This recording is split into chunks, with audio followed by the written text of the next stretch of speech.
Bonjour à tous et bienvenue sur nos lignes. Aujourd'hui, retour sur 3500 ans d'histoire avec la découverte de la Grèce. Ce pays est le berceau de beaucoup de nos civilisations occidentales, avec les philosophes comme Platon ou Aristote, ou les scientifiques comme Pythagore, Archimède ou Thalès. Tous ces braves gens sont pas que des cours de philo ou des théorèmes de maths, ce sont surtout d'anciens savants grecs ayant vécu entre 200 et 500 ans avant Jésus-Christ. Décollage de l'ancien aéroport international d'Hellinikon qui, chose curieuse, existe sur le simulateur alors que dans la vraie vie il a fermé en 2001 et aujourd'hui c'est plus qu'un no man's land qui attend d'être remplacé par un grand projet immobilier. Depuis 2001, si vous venez à Athènes en avion, vous vous posez sur un nouvel aéroport international qui est situé à l'extérieur de la ville. Aujourd'hui, Athènes est une ville de 700 000 habitants qui s'étend un peu partout autour des collines avoisinantes. Le vieux centre a pu être rénové pour les Jeux Olympiques de 2004, mais comme toujours dans Flight Simulator, les villes sont très densément dessinées conformément à la vraie vie. Par contre, ça fait un petit peu saccader l'image du simulateur parce que mon pauvre ordinateur a un peu de mal à suivre avec toutes ces constructions à dessiner. Quand on pense à Athènes, on pense bien sûr en premier à l'Acropole. Souvenez-vous, même dans Astérix aux Jeux Olympiques, c'est par là que la bande de joyeux Gaulois Braillard commence son séjour à Athènes. Et pour l'Acropole, on a de la chance, sur Flight Simulator, ce monument est fidèlement représenté en 3D. L'Acropole, c'est un plateau de 3 hectares utilisé 5 siècles avant Jésus-Christ pour construire la forteresse la plus puissante de l'époque. En haut de ce plateau se dressent les ruines d'un grand temple grec, ce qu'on voit de loin, c'est le Parthénon, temple à la gloire de la déesse Athéna, Athéna qui a donné son nom à la ville d'Athènes. Au pied de l'Acropole, on voit fugitivement, quand l'avion passe, 2 théâtres antiques. À droite, le théâtre de Dionysos, construit en même temps que l'Acropole vers 500 avant Jésus-Christ. Il pouvait accueillir 17 000 spectateurs assis. Et en plus, chacun pouvait entendre les acteurs grâce à une acoustique assez extraordinaire. L'autre théâtre à gauche, c'est l'Odéon. C'était un théâtre beaucoup plus petit et couvert pour le chant et la poésie. Mais laissons là l'Acropole et Athènes et regardons un peu vers le sud. Vers le sud, on va trouver une immense presqu'île un peu en forme de patte d'ours. C'est le Péloponnèse.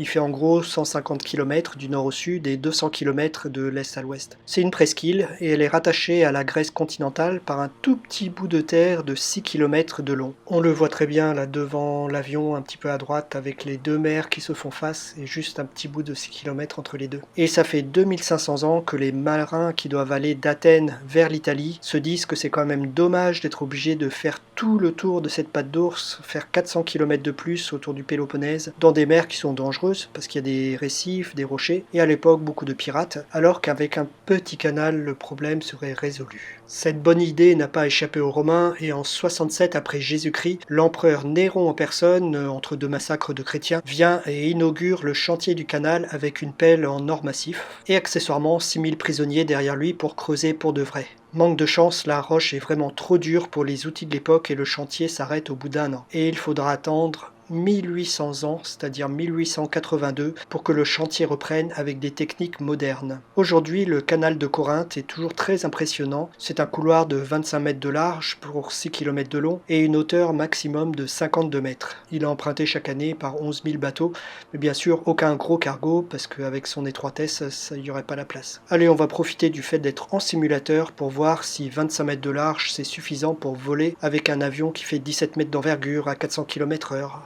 Ouf, ça y est, c'est passé. Allez, laissons le canal de Corinthe et repartons vers la gauche, vers le sud, à travers le Péloponnèse. Parmi les nombreux sites intéressants du Péloponnèse, et si comme moi vous aimez les vieux cailloux, il y a Mycène. Alors Mycène, c'est une cité qui a été créée 1600 ans avant Jésus-Christ, en plein âge de bronze. Cette cité a dominé une grande région méditerranéenne pendant plus de 4 siècles avant de disparaître soudainement vers 1200 avant Jésus-Christ, sans qu'on sache trop pourquoi. Sur ces images, Mycène est la tache blanche qui est juste au-dessus du nez de l'avion au pied de la colline. Pour vous donner une idée, à l'époque en France, on en était aux peuplades celtes qui étaient en train de remplacer les populations néolithiques et leurs dolmens et menhirs. Donc en gros, pendant qu'en France on était fiers de nos alignements de Karnak, ici en Grèce, ils construisaient les premiers palais en pierre. Aujourd'hui, on visite les ruines grecques en disant « Waouh, que c'est vieux !» Mais en fait, les Grecs eux-mêmes, Platon, Aristote et ses copains, ils visitaient déjà les ruines de Mycène en disant « Waouh, que c'est vieux !» Et désolé, je sais pas le dire en grec ancien. En effet, il y a des écrits du 2e siècle avant Jésus-Christ qui parlent de ces ruines de Mycène. Et oui, À l'époque de Platon ou d'Aristote, ces ruines elles étaient déjà vieilles de plus de 1000 ans. L'élément le plus connu de ces ruines, c'est la porte des lions. Désolé en avion, c'est pas possible de la voir, mais voilà à quoi ça ressemble. Vous l'avez sûrement déjà vu en photo.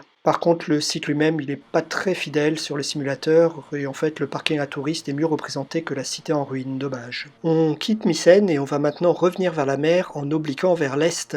La Grèce, c'est aussi une multitude d'îles de toutes les tailles, et vers l'est, on va trouver l'archipel des Cyclades. On les reconnaît avec leur nom qui se finit en os, Milos, Syros, Mykonos, Andros, je pense qu'ils y font des confitures d'ailleurs. Délios, Pholégandros, Paros, Naxos, Santorinos, ah non, c'est Santorin, il faut bien quelques exceptions.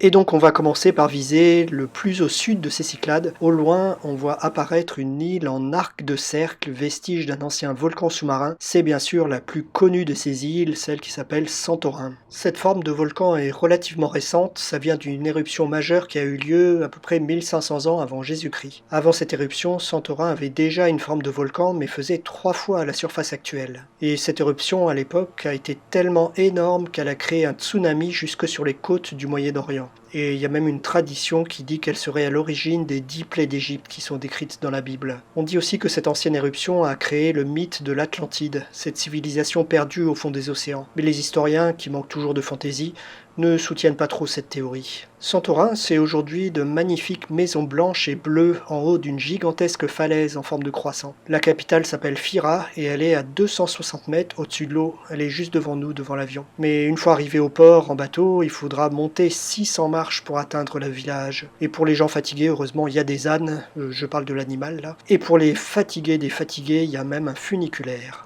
Allez, hop là, on passe au-dessus de Phira. Le reste de l'île, de l'autre côté de la falaise, c'est une pente volcanique qui descend tranquillement vers la mer. On y trouve des charmants villages ainsi que des sites historiques à visiter. Mais si vous voulez voir Santorin, ne tardez pas trop parce que le volcan recommence depuis une 50aine d'années à montrer des envies de réveil, donc un de ces jours il risque d'y avoir un remake de film catastrophe hollywoodien sur cette île. Allez, on va laisser Santorin et son volcan et maintenant virer plein nord pour remonter vers la Grèce continentale à travers ces multiples îles des Cyclades.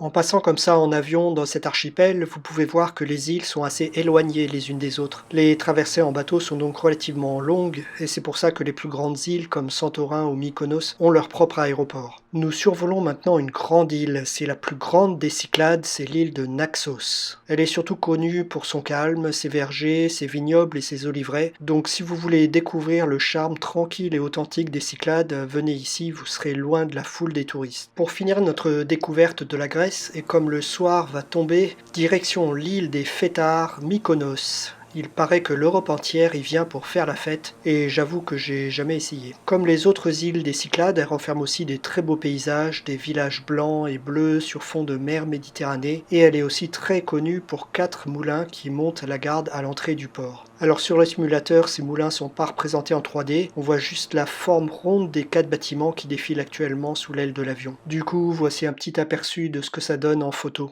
Mais faire la fête à Mykonos n'empêche pas aussi un peu de romantisme. Allez, hop, on va changer l'heure sur le simulateur, c'est un des avantages d'être sur ordinateur. Et voici le coucher de soleil. Mykonos est aussi connu pour ses magnifiques couchers de soleil sur la Méditerranée. Allez, il est temps de se poser sur le petit aéroport de Mykonos. L'occasion est vraiment trop belle pour voir si effectivement on peut y faire la fête comme le prétend la légende urbaine. Voilà, j'espère que cette vidéo vous aura donné envie de faire un petit tour en Grèce, dans cet extraordinaire coin de Méditerranée, que ce soit pour l'histoire, la géographie ou tout simplement se reposer dans un endroit chaud et beau. Et si vous avez aimé cette vidéo, pensez à cliquer sur le pouce j'aime ou à mettre un commentaire et bien sûr à vous abonner à ma chaîne pour être prévenu de mes prochaines vidéos.